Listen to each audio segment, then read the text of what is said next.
How you doing, everybody? I'm back.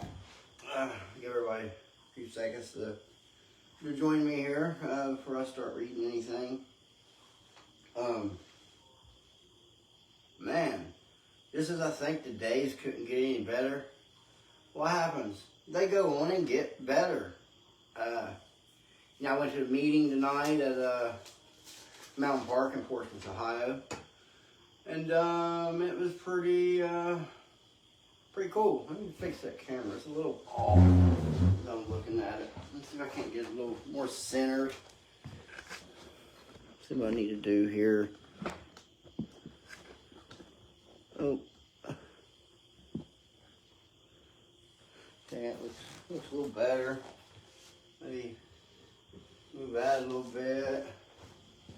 Center my chair a little bit. Mess around here a little bit until anybody that wants to join can join and listen to me read. And feel the spirit of being sober, and how good it feels, and leave all that negative stuff behind and think all positive and just, get with it. But I'm going to start this with the serenity prayer. God, grant me the serenity to accept the things I cannot change the things I can, and the wisdom to know the difference just for today.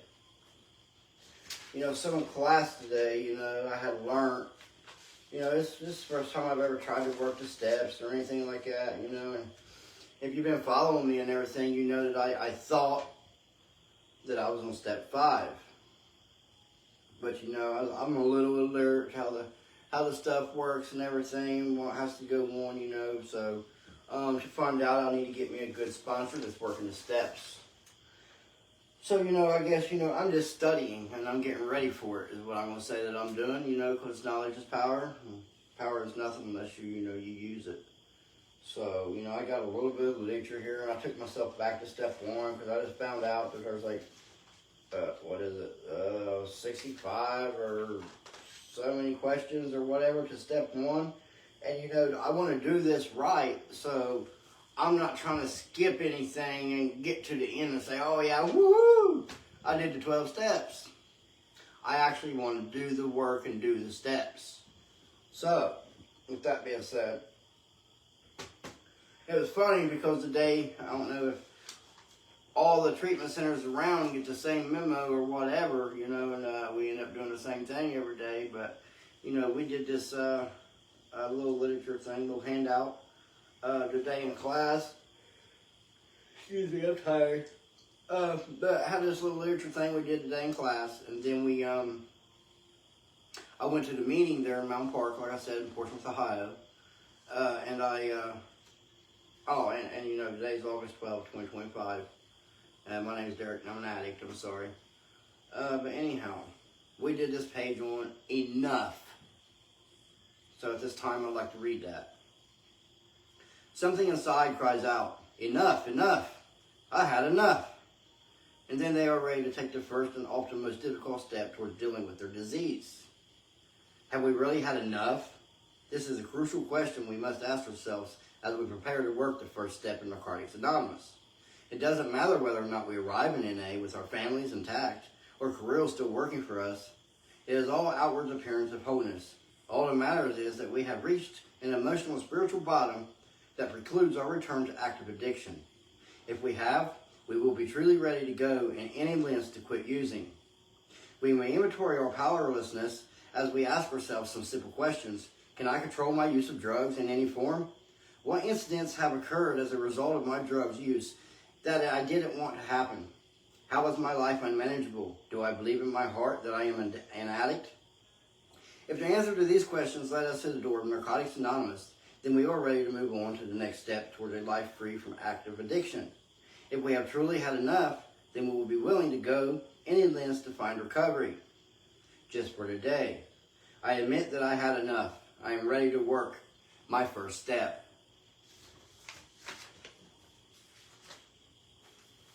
Okay, so I picked out a couple little handouts that I have got through the days. This one here was yesterday's. This one's from August the 2nd, August the 5th. But it's just some basic literature that I had handed out to me that we have done in class, and they have stuck out to me. So I actually wanted to read through them again. And like I said, I'm just, I don't know all the ins and outs yet. I'm still learning, but I'm willing to learn and do what I need to do to get through to this next step or whatever. I need to get me some lighting because I can see that, when I'm looking at the screen, as I hold my head up to the light, my face is kind of dark. So, sorry. I got a professional studio here by no means. I literally have a ironing board for a table. How ghetto's that? But anyhow, I picked out a couple of literature things here that I wanted to read that kind of stuck out to me. So let's see which one I want to do first. Let's go to practicing honesty, because I think being honest with yourself, being honest with other individuals is a big part of life itself, because you got to be honest, like with your addiction and, your feelings to others and things like that. You just got to be honest, you can't lead people on and make them feel like, anything, because, this brought up, because, my current girlfriend, I'm not trying to put too much information out there, but, I think she might be having some doubts, so I just want to let her know that I love her and I'm here for her. And I'm not going nowhere. She makes me happy. So, thank you for that. So, practicing honesty. When we feel trapped or pressured, it takes a great spiritual and emotional strength to be honest. Basic text, page 85. Many of us try to wiggle out of difficult spots by being dishonest, only to have to humble ourselves later and tell the truth. Some of us twist our stories as a matter of course, even when we could just as easily tell the plain truth. Every time we try and avoid being honest, it backfires on us. Honesty may be uncomfortable, but the trouble we have to endure when we are dishonest is usually far worse than the discomfort of telling the truth. Honesty is one of the fundamental principles of recovery. We apply this principle right from the beginning of our recovery when we finally admit our powerlessness and unmanageability. We continue to apply the principles of honesty each time we are faced with an option of either living or fantasy or living life on its own terms. Learning to be honest isn't always easy, especially after covering up in deceptions that many of us practice in our addiction. Our voices may shake as we test our newfound honesty, but before long the sounds of the truth coming from our own mouth settles any doubt. Honesty feels good, it's easy, living the truth, than living a lie. Just for today. Today I will be honest, embrace life. With all its pressures and demands, I will practice honesty even when it is awkward to do so. Honesty will help, not hurt, my efforts to live a clean and recover. I just thought that was relevant today. I'm basing a lot of this on my relevance through the day of things that's on my mind. So whatever pops out to me, I read. I enjoy reading. I've always enjoyed reading. So, reading that's actually, one of my best foundations right now on my recovery. Because, I'm one of those type of people, like, if I read silently, I end up having to read it like 2 or 3 times for it to sink in. So, reading out loud allows me to catch what it's saying and really, understand it, Let's go to active listening. Through active listening, we hear things that work for us. Basic text, page 106 through 107. Most of us arrive at Narcotics Anonymous with a very poor ability to listen. But to take full advantage of the therapeutic value of the addicted addicts helping another, we must learn to listen actively. What is active listening for us? In meeting, it means to concentrate on what the speaker is sharing. See, we had problems with that tonight, at our meetings, and you always have it at every meeting. Not everybody's there for the same thing. So you got to realize, ask them nicely just to, walk away and go talk somewhere else or something of the sort, But, not everybody's there for the same purpose. Some people's court order, they don't want to be there. They're not there willingly, they're just not in it, But you're always going to have that, and you can't let it get under your skin or anything like that. You just got to be, respectful and, tell them politely, Speaker sharing. While the speaker is sharing, we set aside our thoughts and opinions until the meeting is over. That's when we sort through what we have heard to decide which idea we want to use and which we want to explore further. We can apply our active listening skills in sponsorship too. Newcomers often talk with us about some major events in their lives. While such events may not seem sufficient to us, they are the newcomers whose little experience living life on life's terms or active listening helps us empathize with the feelings such as events, triggers in our sponsee's life. With that understanding, we have a better idea of what we share with them. The ability to listen actively has unknown to us in the isolation of our addiction. Today, this ability helps us actively engage with our own recovery. Through active listening, we receive everything being offered use in NA, and we share fully with others the love and care we've been given. Just for today, I will strive to be an active listener. I will practice active listening when others share and when I share with others. Active listening, I don't know if anybody knows the definition of active listening, but active listening is basically, in layman terms, just to be honest, it's shutting the hell up when someone else is talking and waiting your turn. If someone's trying to pour their heart out to you and stuff like that, and you keep trying to interrupt them or trying to get your words in or whatever, you're not active listening. You're just making it about yourself. So active listening would be, sitting, read the room, read the person, if they're acting aggressive or whatever, just trying to get something off, just sit back, relax, and, just watch them, understand them, talk to them, show that you're listening to what they're saying, and another term, if you feel like, they're not thinking that you're listening, you kind of lean forward and take interest in what they're saying, but still stay silent until it's your turn to talk. That's active listening to me. Maybe I'm wrong, but all right. Let's move on to the shape of our thoughts. Page 227. By shaping our thoughts with spiritual ideals, we are free to become who we want to be. Basic text, page 105. Addiction shapes our thoughts in its own way. Whatever this shape may once have been, they become mishappened. Once our disease took full sway over our lives, our obsession with drugs and self-molding of our moods or actions is the very shape of our lives. Each of the spiritual ideals of our program serves to straighten out one or another of the kinks in our thinking that develops in our active addiction. Denial, counteracted by admission, secretiveness or honesty, isolation by fellowship and despair, by faith and loving higher power. The spiritual ideals we find in recovery are restoring the shape of our thoughts and our lives to their natural condition. And what is that natural condition? It is the condition we truly seek for ourselves, a reflection of our highest dreams. How do we know this? Because our thoughts are being shaped in recovery by the spiritual ideals we find in our developing relationship with the God we've come to understand in NA. No longer does addiction shape our thoughts. Today our lives are being shaped by our recovery and our higher power. Just for today, I will allow spiritual ideals to shape my thoughts. In that design, I will find the shape of my own higher power. I mean, like I said in a previous podcast, higher power doesn't necessarily have to mean, the Almighty God or Buddha, or the list goes on and on. You get what I'm saying.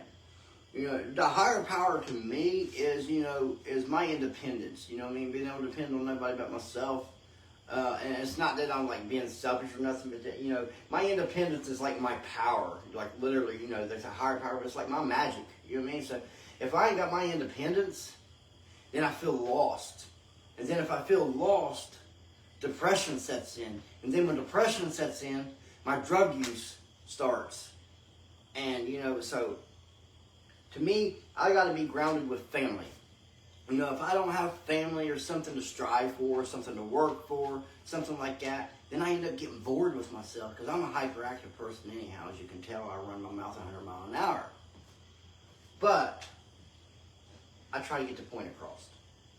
But anyhow, my magic, my higher power, so-called, is my independence.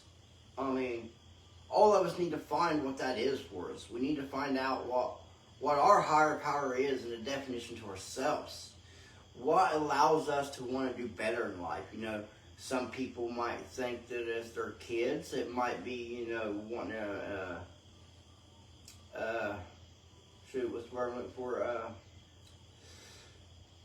Impress like their dad, or get their dad's, you know, approval, or mom's, or kids, or wife, or anybody, whoever you look up to, your sponsor, whatever, you know. You might be one or two better for them, but you know you got to do it for yourself, and you really need to find something that grounds you.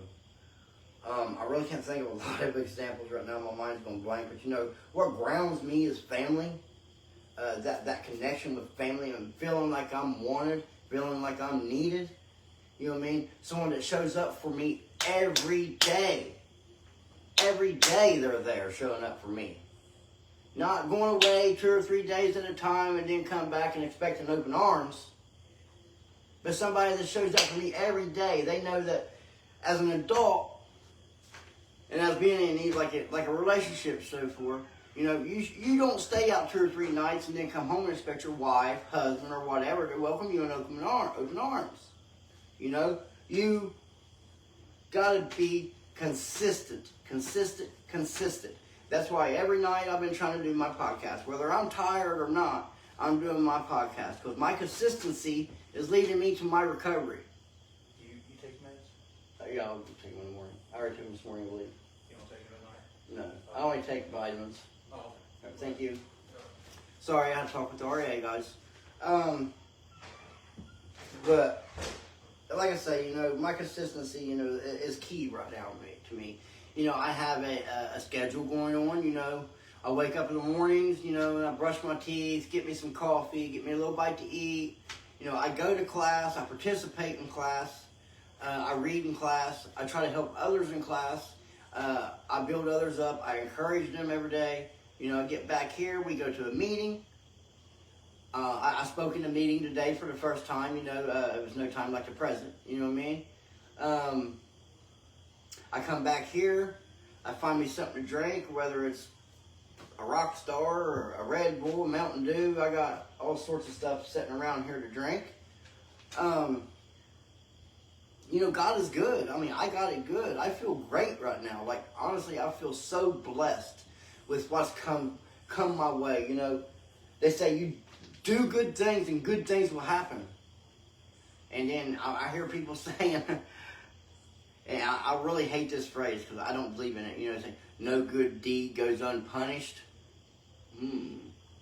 That's kind of rhetorical, really, or something. I don't know. I just really don't like that phrase, you know, because I believe if you do the work, put in the effort, you know, get your hands dirty, just like my dad said, man, nothing great ever comes easy, you know.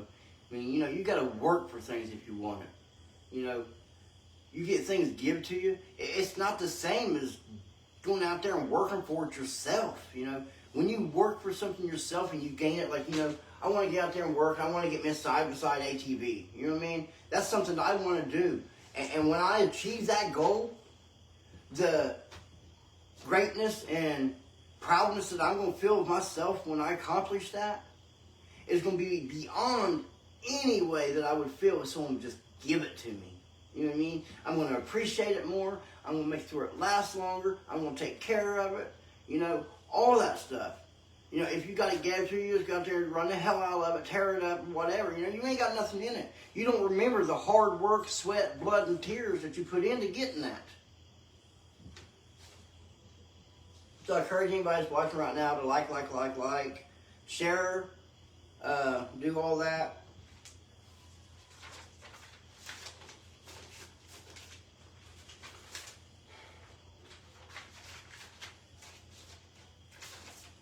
Alright, I got this here today. I was going to read through it. I don't know. I'm probably answering the questionnaires on the way or give you what I think or whatever. It's probably going to be a long one because this is actually the step one. And it actually has a few questions with it. Like I said, 60-some questions. I don't know exactly how many there are or whatever. But I mean, I did go through it and underline them and read through it a little bit earlier today in class. So, excuse me, let me get something to drink. I'm a little parched. It seems like the Wi-Fi is working a little better tonight, you know, because last night it was in and out, in and out, in and out. And you guys see all the literature I got down here at the bottom? I don't know if I see comments down at the bottom. It kind of blocks it out. But yeah, I got all kinds of literature down there, and it's all great literature. So if you're looking for recovery or trying to get recovery, and you need information on the ways to do it or go about doing it or anything like that, I strongly suggest you get any of these books down here below. Every one of them is going to tell you what you need to do and do the 12 steps of recovery.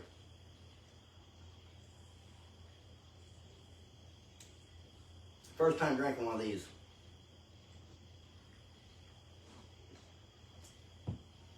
All right. Step 1. Hope gives us something positive to look for and move towards. We can admit our needs for help as we begin to share in our common welfare. Step 1. We admitted we were powerless over our addiction, that our lives have become unmanageable. At first, if anything, is a beginning, and so it is with the steps. The first step is the beginning of the recovery process.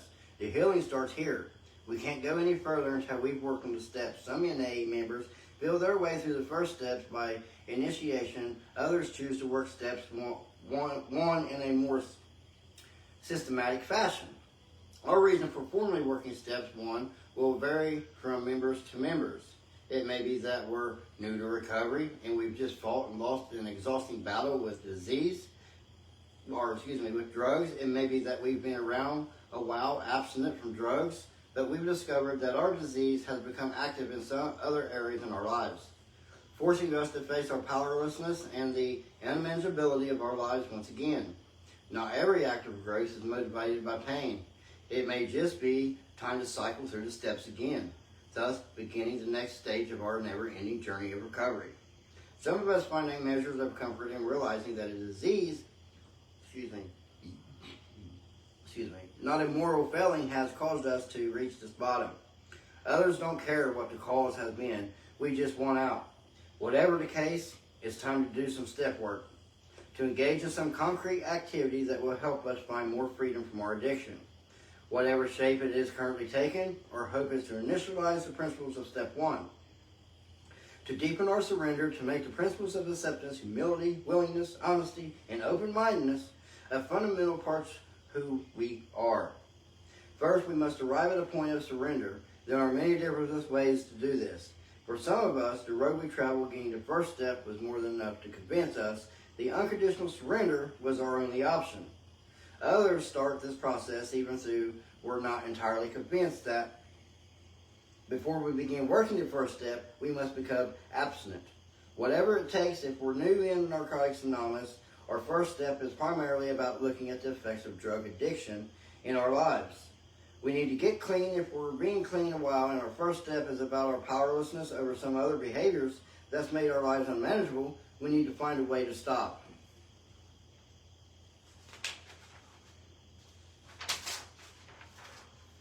The behaviors that our surrender is clouded by continued act out. Disease of addiction.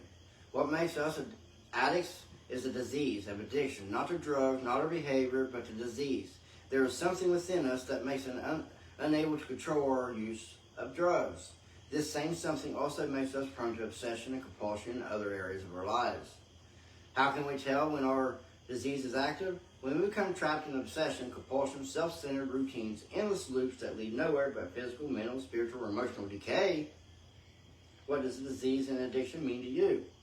Well, the disease and addiction to me, I don't know, it means that I'm screwing up. You know what I mean?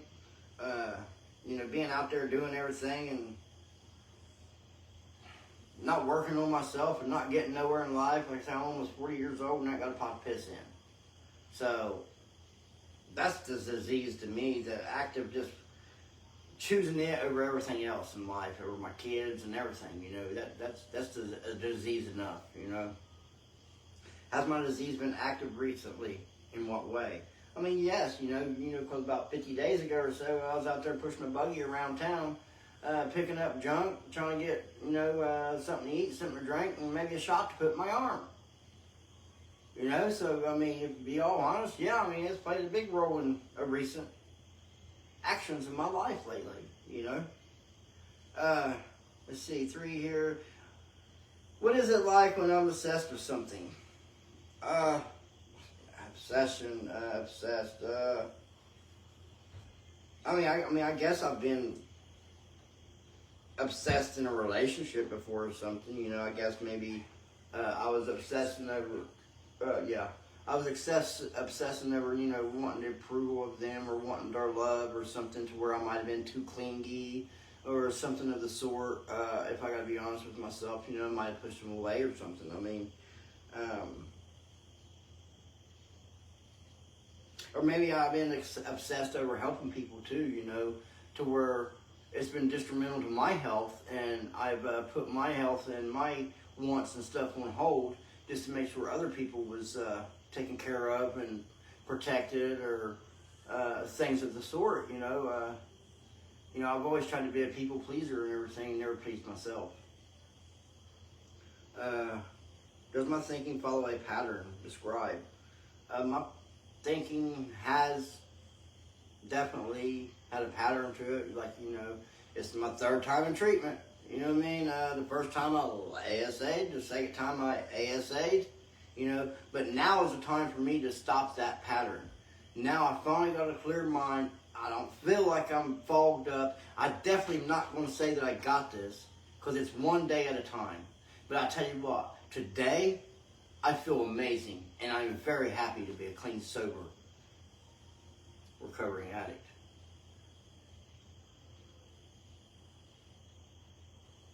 When a thought occurs to me, do I immediately act on it without considering consequences? No. I will have to definitely say that has never been me. I'm kind of OCD, so I kind of psychoanalyze every possibility and every outcome of what's going to go on. But I will have to say that I'm not always right. Obviously, I'm not always right, or I would have never went to prison. But I do psychoanalyze things, and I always think about the consequences and everything like that before I ever do anything, you know. And I've always been the type of person that I don't go do crimes with people. I want to do a crime with people by myself, because less witnesses is more. You know what I mean? So, let's see. In what other ways do I behave compulsively? You know, it takes a lot to get me to act out or anything, or to do anything against my will. You know, I have to really want to do something before I'll do it. But I've never been a follower. I've always been a leader, so therefore, you know, I've been a lone wolf a lot. You know what I mean? I've stayed to myself and things of the sort. So I've never really been like that. I don't know. I'll think on that more. How does self-centeredness, part of my disease, affect my life and the lives of those around me? Self-centered. I mean, I'm trying to think of an example where I've been self-centered. You know, I've been told that I've been self-centered. You know, maybe by a girlfriend or something like that or whatever, but it was always, seemed like always because they was doing something that I didn't agree with, so they always, I don't know, it seemed like I was always being manipulated, like I was always doing the wrong one. I knew for a fact that I didn't do a damn thing wrong, you know? So, I don't know. But, in another instance, you know, I was self-centered, being out there using drugs and things of the sort like that, and thinking about myself, not thinking about my kids, not thinking about the people that love me, my dad and stuff like that, you know. I was doing my own thing, while, you know, my kids, when all they wanted was their dad in their life, I was out there choosing drugs over them. So that's a whole lot self-centered, you know what I mean? And I take full responsibility for that, and I am self-aware of my actions and that I was doing wrong. How has my disease affected my physically, mentally, spiritually, and emotionally? Well, physically, I lost all kinds of weight, and when I looked at myself in the mirror, I didn't even recognize myself. Mentally, it had me depressed. Spiritually, no, I don't think I ever stopped believing in God, and you know, I've always believed in God. Even you know, when I would you know, practice, you know, You know, they call it white witch, pagan, whatever, you know, it's just all positive things, positive thoughts, bring positive actions, you know what I mean? Not any demonic stuff or nothing of the sort. I'm a lover, not a hater. Let's get that straight. But I understand that, you know, in the Bible, I guess, any witchery or whatever is demonic. I understand that's in the Bible, but, you know, it grounded me and helped me feel good, you know what I mean? You know, my meditations, my chakras, things like that, you know, I gotta listen to a chakra at night or I can't sleep. You know, it helps me calm my mind, it relaxes me, makes me feel like I'm going into a meditative state, and I sleep good, wake up in the morning, and I feel like $1 million man. Emotionally, it made me feel like cry all the time, like nobody loved me, like I was an outcast, a black sheep. You know, I hurt all the time, and I just wanted the pain to stop, and I'm sure a lot of people can relate. Our addiction can manifest itself in a variety of ways. When we first come to Narcotics Anonymous, our problems will of course be drugs. Later on, we find out that addiction is wreaking havoc in our lives in any number of ways. What is the specific way in which my addiction has been manifesting itself most recently? Let's see. Manifesting way most recently. Let's see. I mean, if I gotta be all honest, I really can't think of how it has. I mean, I've just been really strong and staying with my routine and everything, to where I don't give much thought on the addiction. You know, I've come to the point finally to where, you know, I've put things in the past. I'm living in the present, and I don't think about the future until it's one day at a time. Yes, I'm setting goals, and I don't want to stray from those goals, but I can only go one day at a time. Have I been obsessed with a person, place, or thing? Okay, I just said that I had been obsessed with a girlfriend before. Not real. I don't know. I mean, I guess it is obsession. You know, trying to get her love or get her, which was my daughter's mom. If I have to put that out there. But just trying. I just wanted, and I don't know if it was obsessed with her as much as it was obsessed with wanting the family life, not wanting to lose my family. You know, I was so obsessed, in fact, that I hung myself out back in the building. You know, I wasn't even on drugs at the time. It's just like I went through a midlife crisis and just, you know what I mean? To where she had to cut me down and do CPR, I don't know how many times. I wore a burn around my neck for like 3 weeks before it went away. I mean, a good burn. I mean, ratchet strap was not breaking, I promise.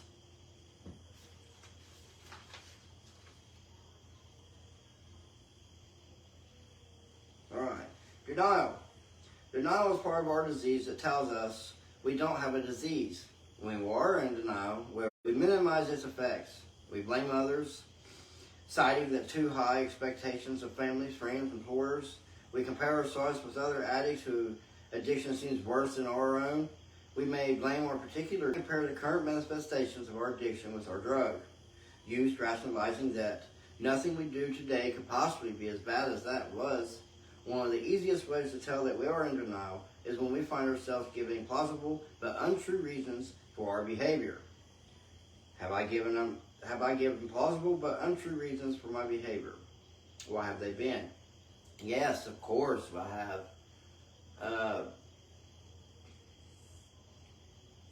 I mean, I don't know. I mean, I guess I have, but really, I mean, who with me is, because I had a decent childhood growing up, you know what I mean? I didn't have a lot of drama or nothing like that as I was growing up or nothing, you know. I think I did, if I gotta be honest, I did things because I wanted to. Like literally, I did things because I wanted to, not because I was trying to hide from much. It wasn't until later on in my drug use that I had those, you know, PTSD feelings and stuff like that. And then after I got out of prison, you know, I had PTSD and severe depression, regrets. I was, what's the word I'm looking for? Ashamed of myself, you know what I mean, that I had went to prison. You know, I never thought that Derek Armstrong, would end up going to prison, because I've always seen myself in the perspective of being a sweet young man, a loving, caring man. You know, I am hot-headed. I do got a temper, as we probably all do, you know. But, you know, I've always seen myself as a lover, not a hater or a fighter, as far as that goes. Have I compulsively acted on an obsession and then acted as if I had actually planned to act that?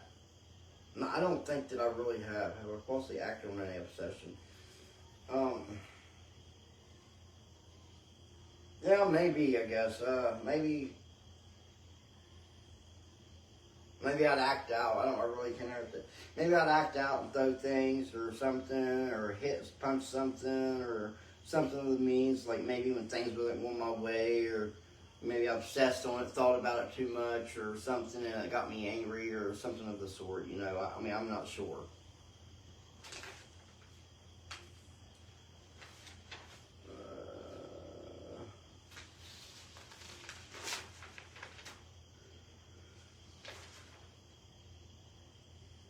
Let's see here.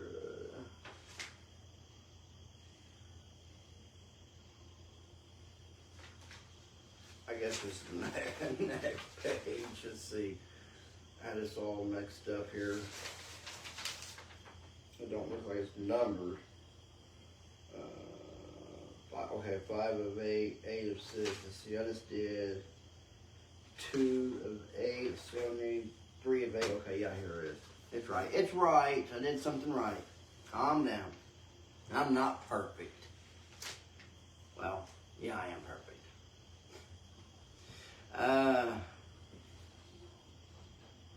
Active had actually planned to act that way.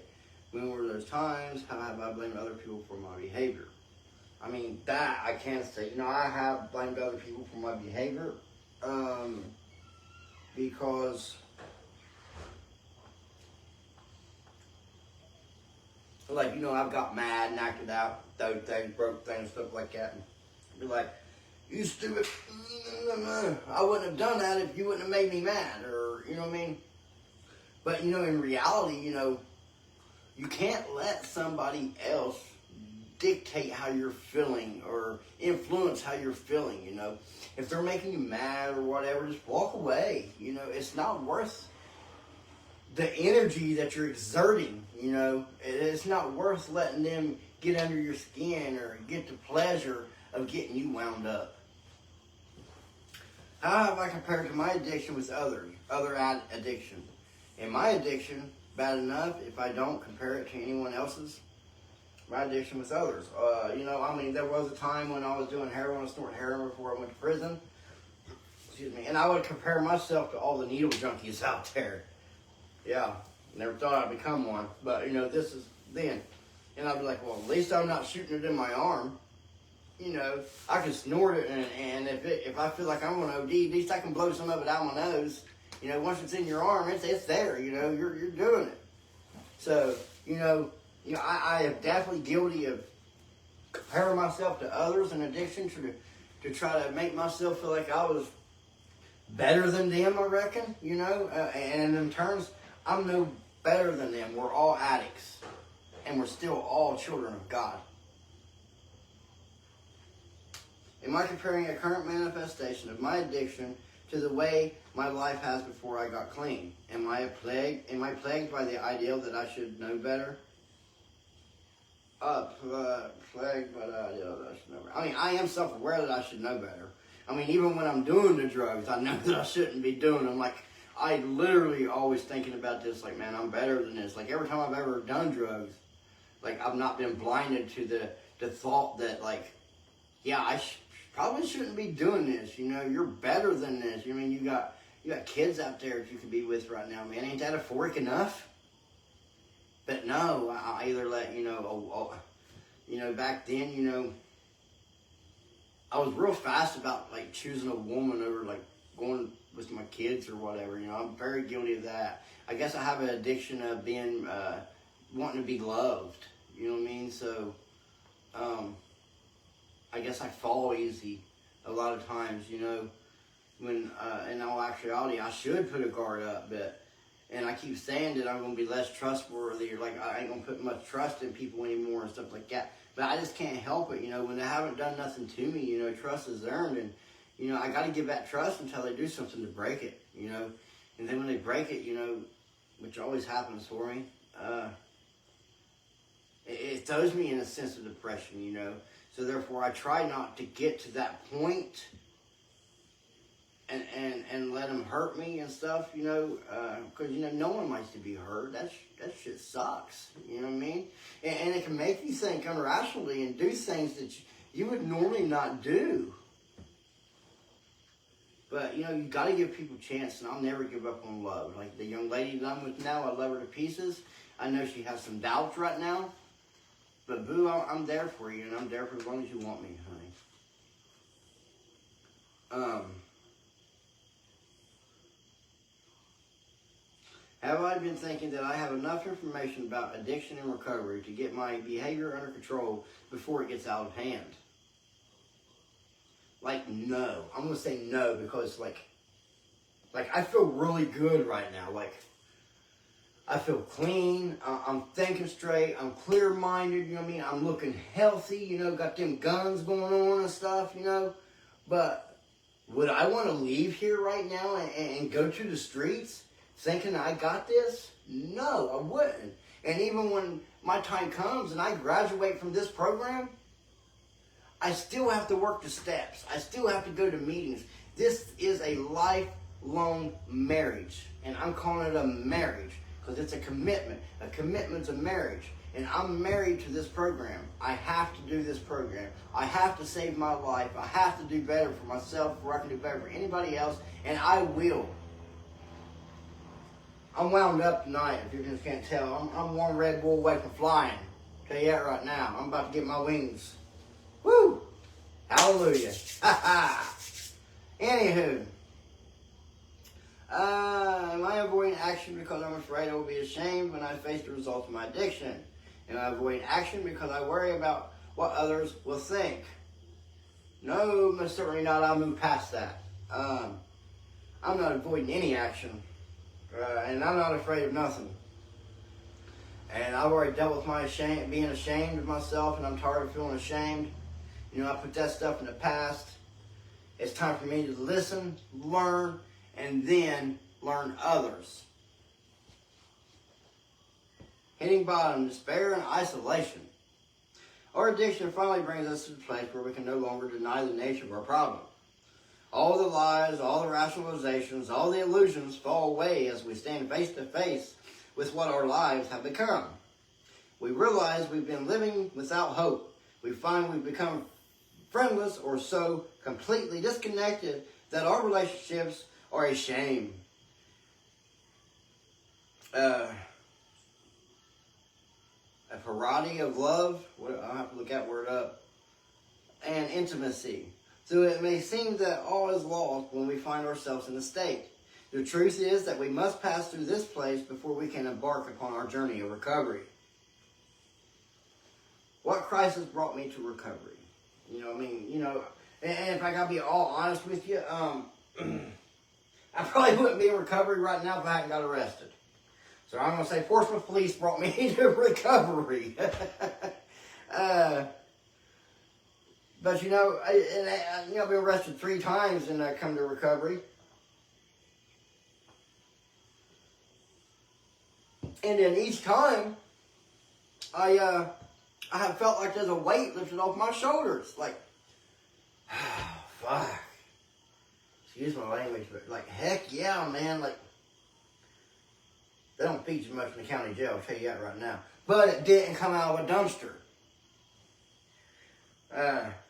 But it's not in the middle of the woods.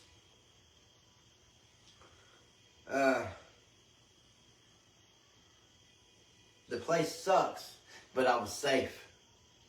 I had 4 walls around me and a roof over my head. So, that crisis brought me to recovery. And you know, when I looked into the mirror, I see myself 45 pounds lighter than I am right now, and I didn't recognize myself. It's like, who in the world is that? Where's Derek at? Where'd he go? Didn't recognize myself. I wasn't the person I seen that I wanted to be, you know. Almost reminds me of that song, The Man I Want to Be. You know what I mean? You know, because I didn't see, but I could see me in here and know the man that I wanted to be. So I had to take action. So when I got here, I said to myself, well, damn it, Derek, if you're going to do this, you're going to do it 100%. You're going to go do everything. You're going to do the literature. You're going to read. You're going to ask for help. You're going to find you a sponsor, and you're going to do this. Situation for me, let me work in the steps. Just being in recovery, you know. I was in Bridges for 22 days. Those good people. I ate well and everything. Then I come to another place over here that I love. They have bonfire wrap-ups and everything outside, and that's my nature. You know, I'm a country boy. Yeehaw! You know what I mean? So, heck yeah. I mean, that's the situation for me when we work steps, you know. Because I want to do it for myself. Because I want to be a better dad. I want to be a better son, nephew, brother. Whatever. I just want to be a better person altogether. You know. Excuse me. When did I first recognize my addiction as a problem? I recognized my addiction as a problem the first time I used. The second time I used, it got stronger. The third time I used, it got stronger. I was always very self-aware, and I've always been a very self-aware person.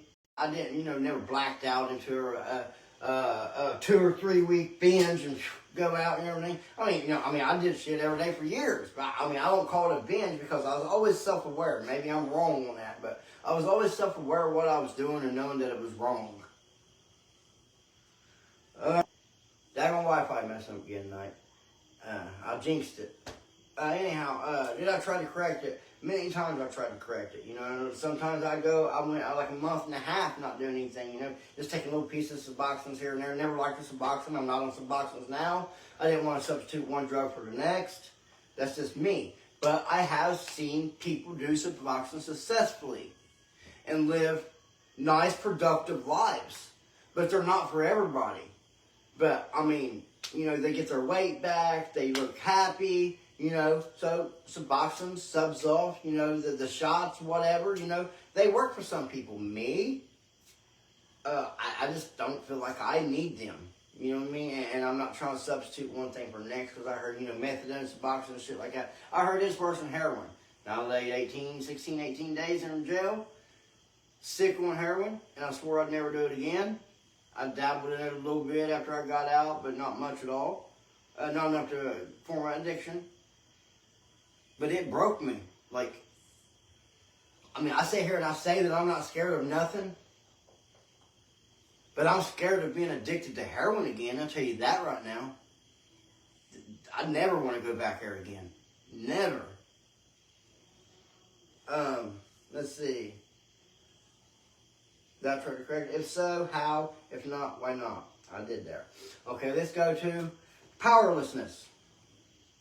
As addicts, we react to the world's powerless. In a variety of ways, some of us recognize that a more accurate description of our situation simply could not exist. And admit our powerlessness with a sense of relief, others recoil at the world's word connecting and with weakness or believing and indicate some kind of character deficiency. Understanding powerlessness and how admitting our own powerlessness is essential to our recovery will help us get over our negative feelings we may have about concept. We are powerless when the driving force in our lives beyond our control. Our addiction certainly qualifies as such an uncontrollable driving force. We cannot moderate or control our drug use or other compulsive behaviors. Even when they are causing us to lose the things that matter most to us, we cannot stop. Even when continuing will surely result in irreparable physical damage. We find ourselves doing things that we would never do if it weren't for our addiction. Things that make us shudder with shame when we think of them. We may even decide that we don't want to use, that we aren't going to use, and realize we're simply unable to stop when the opportunity presents itself. We may have tried to abstain from drug use or compulsive behavior. Oh, there tore up half the words. Impulsive behaviors, perhaps this success for a period of time without a program, only to find that our untreated addiction eventually takes us right back to where we were before. In order to work the first step, we need to provide our own individual powerlessness to ourselves on a deep level. All right. Over what exactly am I powerless? I guess I was powerless to stop when I wanted to. I guess I was powerless to just say no, to just say enough, as in the last reading, enough. I was powerless to say that. I've done things while acting out on my addiction that I would never do when focusing on recovery. What were they?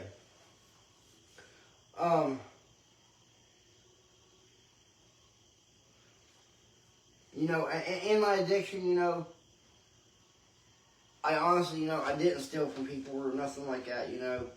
I walked around getting junk and stuff to make my own money. So if I didn't make money, I didn't do drugs. You know what I'm saying? But you know, my first time before I went to prison, you know, I sold drugs and stuff like that to support my habit, pay the bills and everything. You know what I mean? But normally I wouldn't do that. Like if I wasn't on drugs or nothing, I just get a job. I mean, I'm not looking over my shoulder worrying about fucking 12 pulling up on me, you know? So the boys, I didn't have to worry about the boys, you know?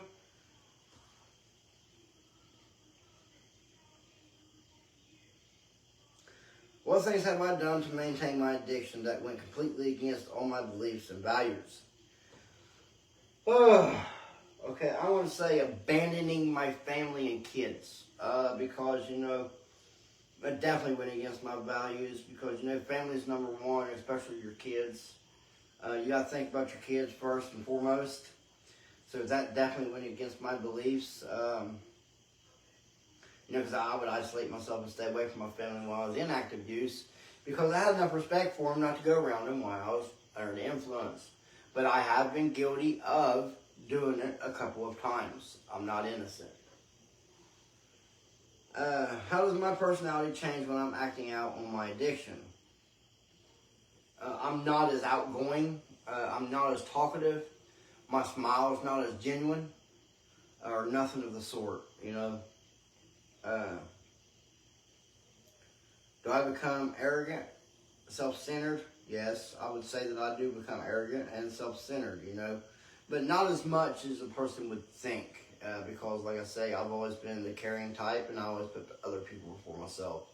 So, I mean, it'd be kind of rhetorical for me to say that I was too self-centered. Mean-tempered, you know, I mean, I don't get mean unless you give me a reason. And that's me as an addict. And that's me straight. Like, it really takes a lot to get me to go off. Like, if you piss me off, ask yourself why, because they got to be a really good reason. Passive to the point where I can't protect myself. Manipulative, whiny. I haven't been passive to the point where I can't protect myself. I don't like downers, therefore I was always, you know, self-aware and awake and, you know, I could take care of myself. Manipulative, never. I can't stand someone that manipulates.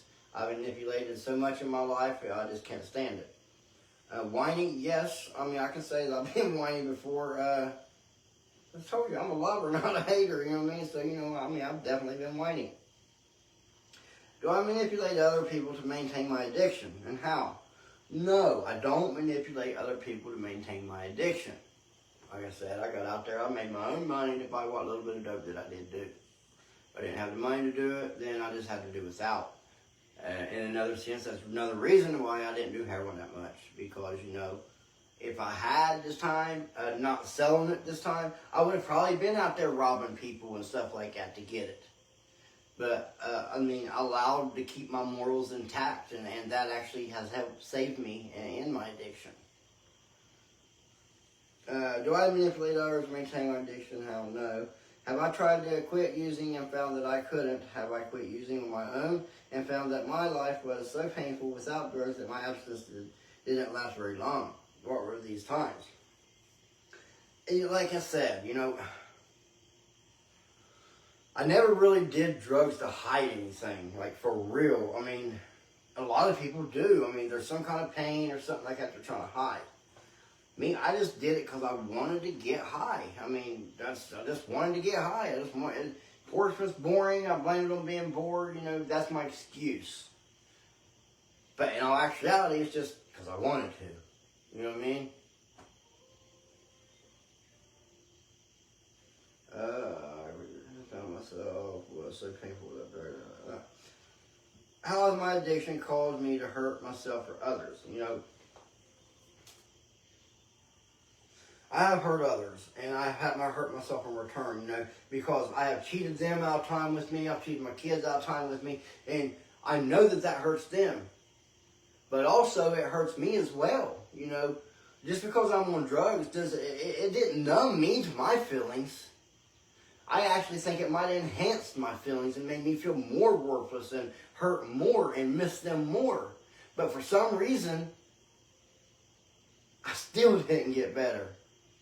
I'm not a scientist. I don't know nothing about all this stuff or nothing. I'm just telling you how I felt. So I don't know if anybody can relate or not. You know, everybody put their own spin on it.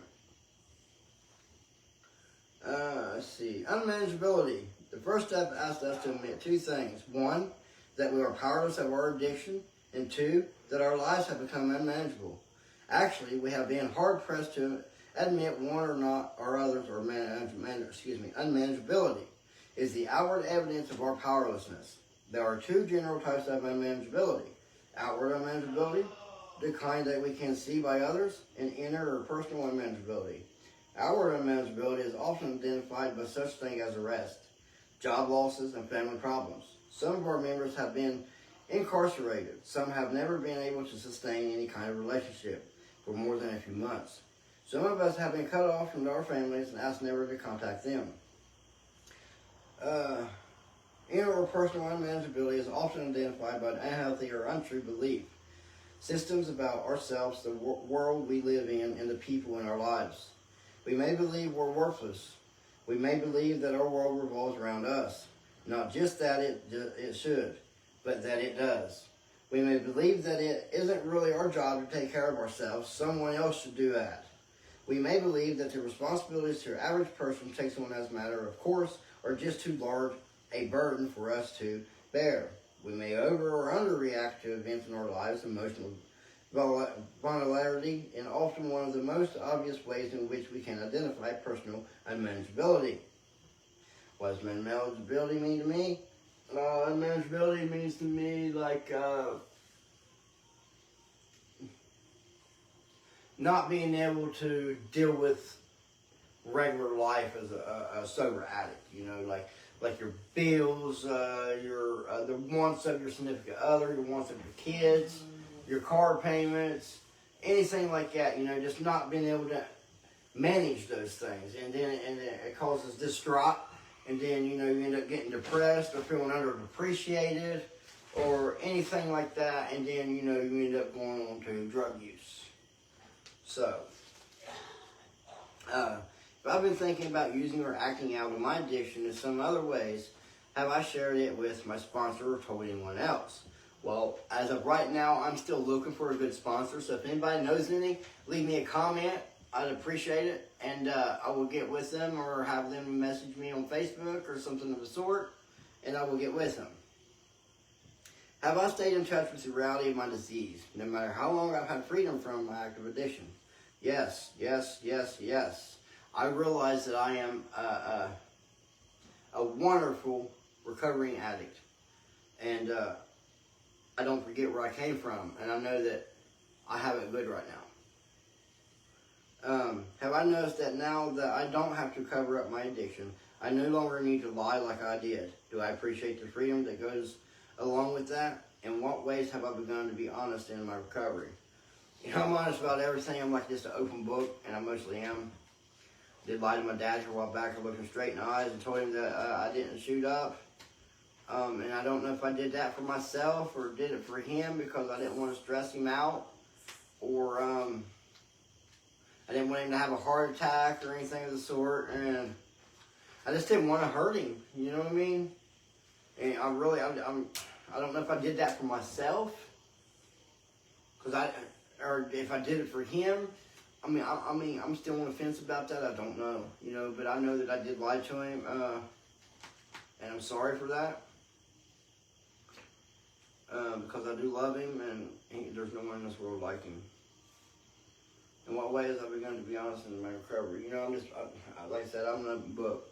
Excuse me. Practicing the principles of open-mindedness founded in step 1 mostly involves being ready to believe that there might be another way to live, and being willing to try that way. It doesn't matter that we can't see every detail of what that way might be, or that it may be totally unlike anything we've heard about before. What matters is that we don't limit ourselves or our thinking. Sometimes we may hear NA members saying things that sound totally crazy to us, things like surrender to win, or suggestions to pray for someone we resent. We demonstrate open-mindedness when we don't reject these things without having tried them. What have I heard in recovery that I have trouble believing? Have I asked my sponsor or the person I heard say it to explain it to me? What have I heard in recovery that I have trouble believing? Let's see, honestly, I have a pretty open mind, so until I hear someone say something totally bullshit, I'm going to believe them because I feel like they're here for the right reasons, like especially counselors or anybody speaking or whatever, telling their story or something. I mean, I got to believe them until they give me a reason not to. In what way am I practicing open-mindedness? Like I just said, I guess I just answered that other question, right there with that. I give everybody, the benefit of the doubt until they give me a reason not to. The principles of our willingness contained in the first step can be practiced in a variety of ways. When we first begin to think about recovery, many of us either don't believe it's possible for us to just don't understand how it will work. But we go ahead with the first step anyway, and that's our first experience with willingness. Taking any action that will help our recovery, show willingness, going to the meetings early and staying late, helping set up meetings, getting other NA members' phone numbers, and calling them. Am I willing to follow sponsor's directions? Absolutely. Am I willing to go to meetings regularly? Absolutely. Am I willing to give recovery my best effort in what ways? Best effort, I'm going to show up, I'm going to read the literature, I'm going to get up there and talk, I'll tell my story. Whatever they need from me, make me your puppet. Not literally, but hypothetically. The principles of humanity are so essential to the first step is expressed most purely in our surrender of humility. It is most easily identified as an acceptance of who we truly are. Neither worse nor better than we believed we were when we were using, about a tongue twister, just human. Do I believe that I am a monster who has poisoned the whole world with my addiction? Do I believe that my addiction is utterly inconsequential to the larger society around me, or something in between? No, I do not think that I'm a monster by no means. Because when I did my addiction, I stayed in the woods, I didn't bother nobody. You know what I mean? I just, lone wolf, stayed to myself, you know what I mean? Really didn't want to be around nobody. Then I'd have to share my drugs.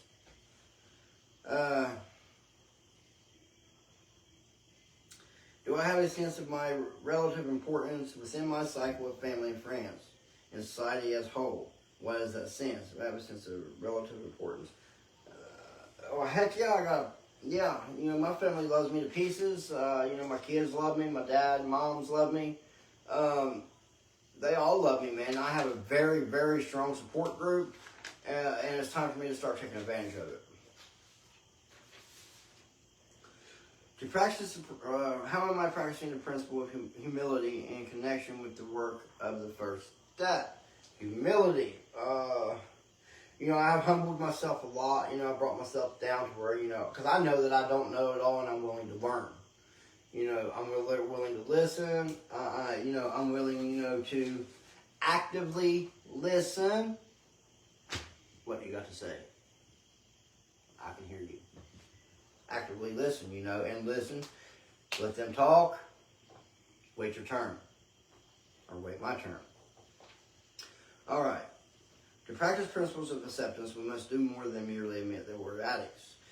Accept their addiction, we feel profound interchange, and is underscored by a rising sense of hope. Also begin to feel a sense of peace. We come to terms with our addiction, with our recovery, and with meaning those two realities will come to have in our lives. We don't dread on future meetings, attendance, sponsor, contact, and step work. Instead, we begin to see recovery as a precious gift, and that work connections with it as no more trouble than other routine of life. It's like, I'm doing this every day, I'm trying to do it every day, and I'm trying to treat it like it's my job. You know what I mean? Like, I ain't going to get paid unless I go do this literature and talk to everybody on here. Unless I tell my story on here, I ain't going to get my paycheck. And in this sense, my paycheck is knowledge. My paycheck is my recovery. Have I made peace with the fact I'm an addict? Absolutely have. It's just like I've made peace with the fact that I'm a felon. One and the same. Yeah, I've made peace with it. I am who I am. It just doesn't change who I am. If that makes sense. Have I made peace with the things I have to do to stay clean? Absolutely. How is acceptance of my disease necessary for my continued recovery? Well, if I don't accept my disease and think I'm cured, then I'm going to stop my recovery. So, my disease is never going to leave. Absolutely never leaving. So I'm never going to stop doing my step work. I'm never going to stop going to those meetings. I'm never going to stop reaching out to my peers, my sponsor when I get one. And if I have a weak moment, and asking them for help. Moving on. As we get ready to go on to step 2, we'll probably find ourselves wondering if we're working steps or well enough. Are we sure it's time to move on? Have we spent as much time as others may have on spending on this step? Have we truly gained an understanding of this step? Many of us have found it helpful to write about our understanding of each step as we prepare to move on. Yeah, maybe some people probably want to write about it. Me,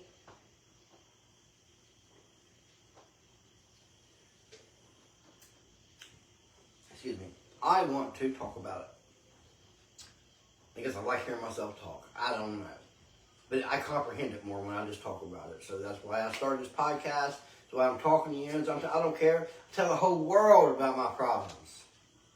The whole world. Because I'm not ashamed anymore. I made a mistake in life. But I'm fixing it.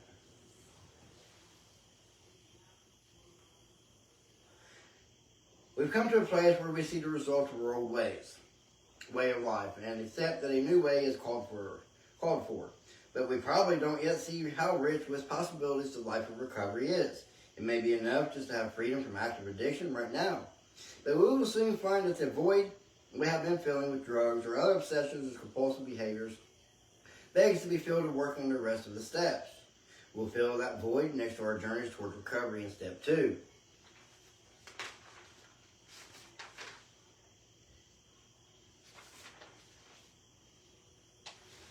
Have I ever been arrested or had legal trouble as a result of my addiction? Yes. 3.5 years in prison. Have I ever done anything I could have been arrested for if only I was caught? Absolutely, allegedly. Excuse me. What trouble have I had at work or school because of my addiction? I've never lost a job or anything like that because of my addiction or anything. What trouble have I had with my family as a result of my addiction? Well, my addiction, made me isolated away from my family, and I lost many, many, many years. Like my oldest daughter, listen to this shit. My oldest daughter, I raised her until she was about 2 years old. And the rest of the time, I might have seen her. She's 22, matter of fact.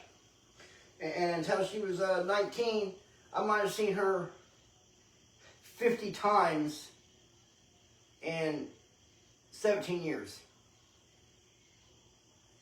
My youngest daughter, I didn't even know I had her until she was 12 years old, until I got out of prison. Got to spend probably a year with her. I ain't seen her. But I love them and I miss them. Autumn, Jasmine. Alright, what trouble have I had at work or school because of my addiction? What trouble have I had with my family as a result of my addiction? I've just said that. What trouble have I had with my friends as a result of my addiction? I remember being younger, getting high on Xanaxes and stuff like that, and it made me really mean. You know what I mean? Don't even remember mean. But I remember flashbacks and glimpses and stuff like that, And then me being me, I would have to go bite my pride and apologize. Do I consider the needs of others? Absolutely. What effect has my lack of consideration had on my relationships?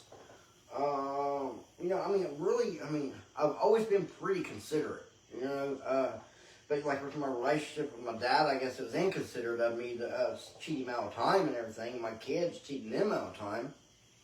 So, do I accept responsibility for my life and my actions? I absolutely do. Am I able to carry out my daily responsibilities without becoming overwhelmed? Absolutely. How has this affected my life? Before this, I just isolated myself and I didn't even think about my actions, my responsibilities, or even being overwhelmed.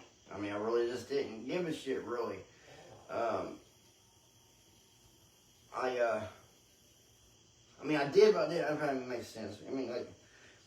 There'd be times that I'd just be in my own little world, and there'd be times that I'd feel hurt, felt, and know that I'm better, and it's all mixed up, and life just goes so quick when you're out there in addiction, It's like most of the time you don't even know what day it is.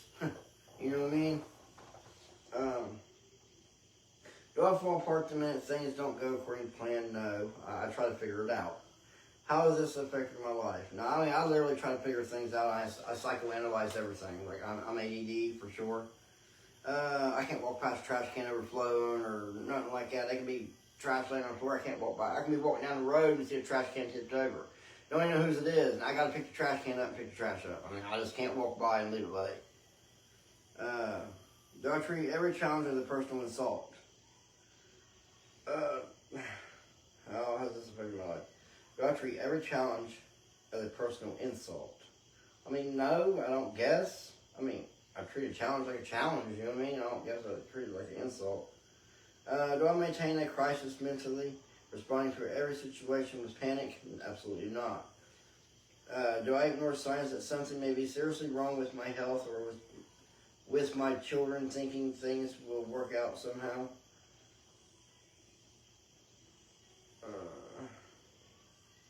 Nothing's really wrong with my health. I did feel like cry when I first got out of prison, but I think I was just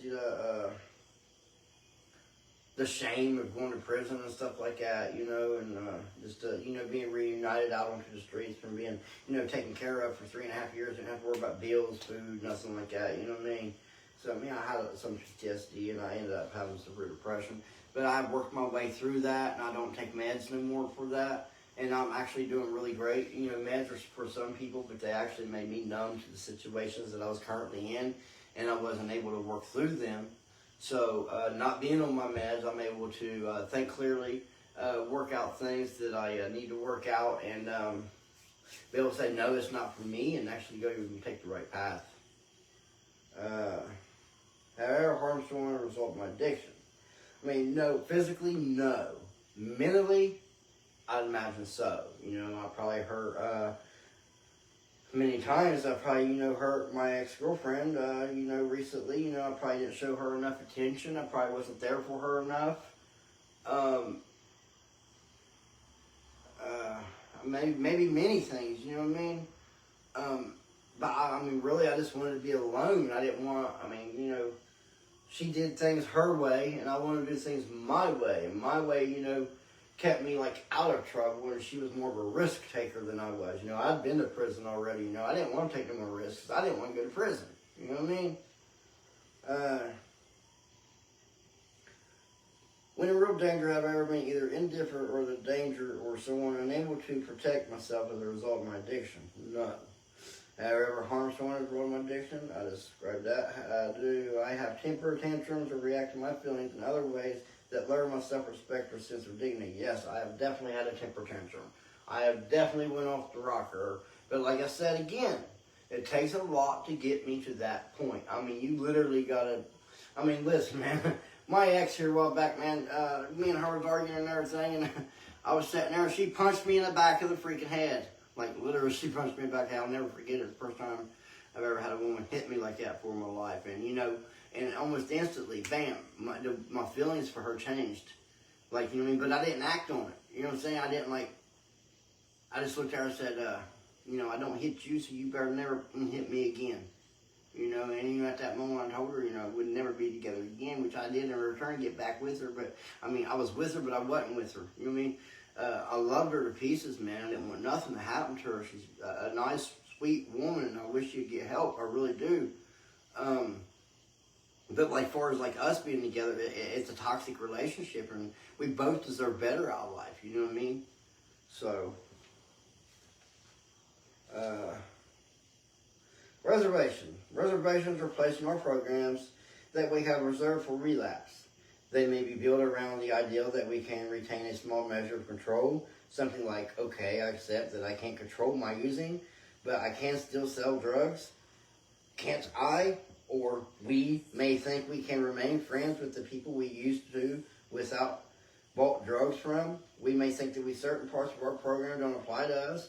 We may think that some things we just can't face, clean and serious illness, for instance, or the death of a loved one, and a plan to use if it ever happens. We may think that after we accomplish some goals, made a certain amount of money, or been clean for a certain number of years, that we would be able to control our using reservations. Are usually tucked away in the back of our mind. We're not fully conscious of them, and it is essential that we expose any reservations we may have and cancel them right here, right now.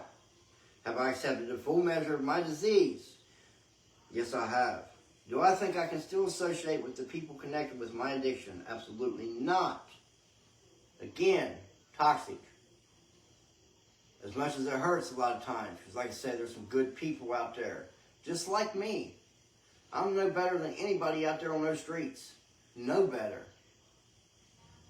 But we all have to take the initiative and be self-aware to get help. And I encourage anybody out there that knows me, seen me on the streets, that I've got high with or whatever, go to treatment. We deserve better in life. I love you all. Truly, with all my heart. Get help.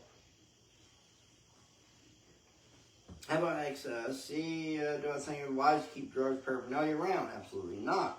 Just remind myself of test my recovery. You know, I know people, they'll put a cigarette in their ear or buy a pack of cigarettes and carry them around to keep them smoking. Trust issues. I don't even trust myself most of the time. So would I want to walk around with dope in my pocket or anything? No. I want complete abstinence. Complete. You know, trying to walk around with something like that, that's just an excuse to have something for when you want it. You know what I mean? To me, that's just my opinion. And it's like buttholes, everybody's got one. You know what I'm saying? Is there something I think I can get through clean? I can't get through clean. Some event that might happen that will be so painful that I have to use to survive the hurt. You know, I mean, in all honesty, you know, if I come to the point where I feel like I'm hurting, I hope that I make the choice to seek out my peers, my sponsor, or somebody that I can talk to, because I don't want to go back down that road of using. I want to stay the person that I am now, the person that I look in the mirror and I actually see Derek. You know what I mean? I'm like, hell yeah, that's who I want to be. Do I think that with some amount of clean time will be different from circumstances, I'll be able to control my using? You know, I mean, I think it's going to get better with time, but we all have that, them thoughts. I don't think we ever get by with the thoughts, because I can look at veins on my arms and, I mean, it's a trigger. I mean, you know, it's like, man, I bet I can hit that one. You know what I'm saying? But we just got to have the stronger willpower than the urge, if that makes sense, you know. The willpower's got to be stronger than the urge, you know.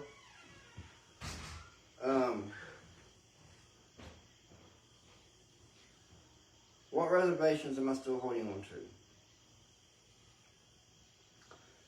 to?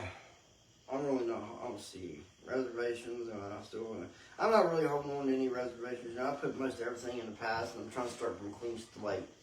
I want everything to be different. You know, I know I've hurt people in the process of, you know, being clean is selfless. It's a selfless act. You know, you got to think about yourself. And I know I've hurt people in the process, and you know, I hope that they truly know that it's nothing that I truly wanted to do, but, you know, I'm more important than anybody. Myself and my temple and my mind and my mental health is more important than anybody, you know, and if you can't ride the boat with me, I will ride it by myself. You know, call me cruel, call me mean, call me whatever, but I'll tell you what, I'm going to call me clean. There's a huge difference between being resignation and surrender. Resignation is what we feel when we've realized we're addicts, but haven't yet accepted recovery as a solution to our problem. Many of us found ourselves at this point long before coming to Narcotics Anonymous. We may have thought that it was our destiny to be addicts to live and die in our addiction. Surrender, on the other hand, is what happens after we've accepted the first step as something that is true for us and have accepted that recovery is the solution. We don't want our lives to be the way they have been. We don't want to keep feeling the way we've been feeling.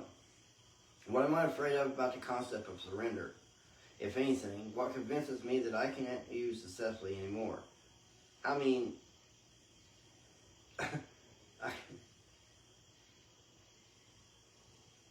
I am not convinced that I can use successfully anymore. I mean, are they a successful addict? I don't think so. Reminds me of that, damn it, what's that phrase? I keep going blank on it every time I'm trying to think of it. Functional addict. I hate that phrase. I find it funny because, you know, even though that you're paying bills and keeping up with your bills, you're not selling shit or whatever, you're still an addict. I mean, give me a break. You're still an addict. So I wish everybody just throw that phrase out the window. Just like, throw it out the window. Because it's just like that shit. It's fucking trash. Excuse my language. So it get me wound up. I hate that phrase. Do I accept I'll never regain control even after a long period of abstinence? No, I mean, I feel like, one day at a time again, you know. And I feel like, you know, every day that I'm going to tell myself I'm proud of myself and keep moving forward to tomorrow. Wake up, be happy with that day, you know, one day at a time, you know.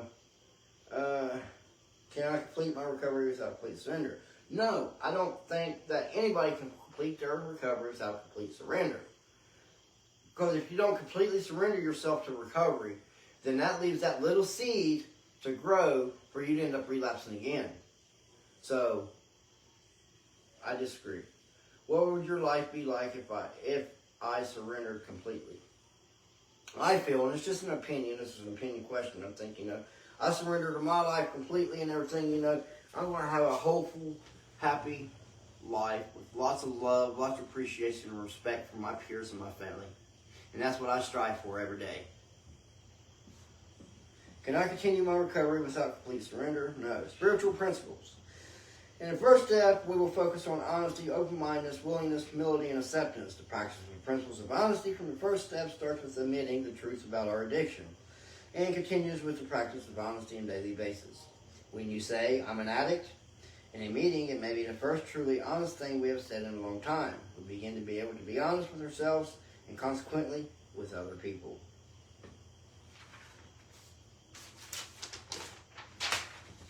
That was a good reading. I know that I've had you here for a minute. I can't really see the thing. See how many people joined.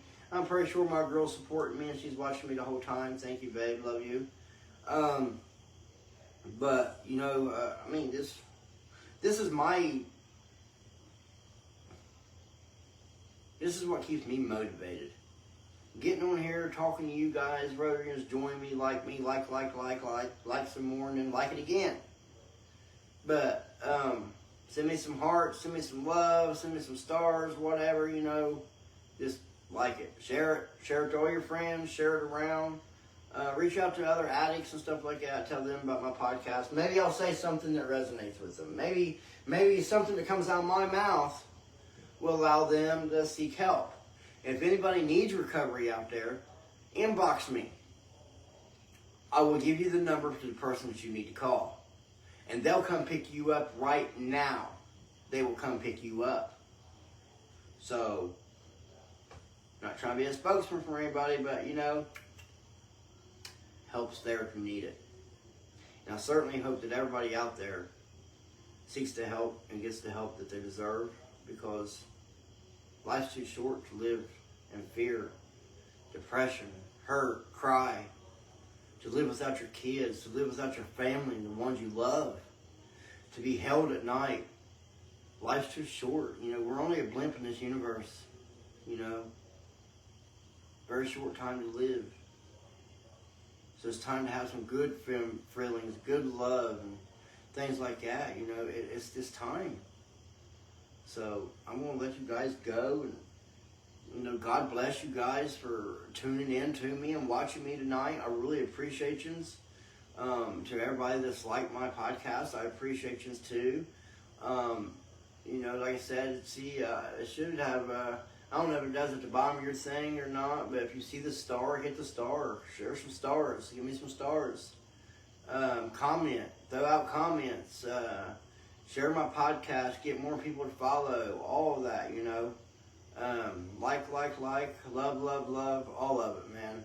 I appreciate you guys. I love every one of you. I love. But I'm gonna get off here, and I am going to. I might call this little brown-haired girl I've been talking to. You know, see what she's up to. See how she liked my live.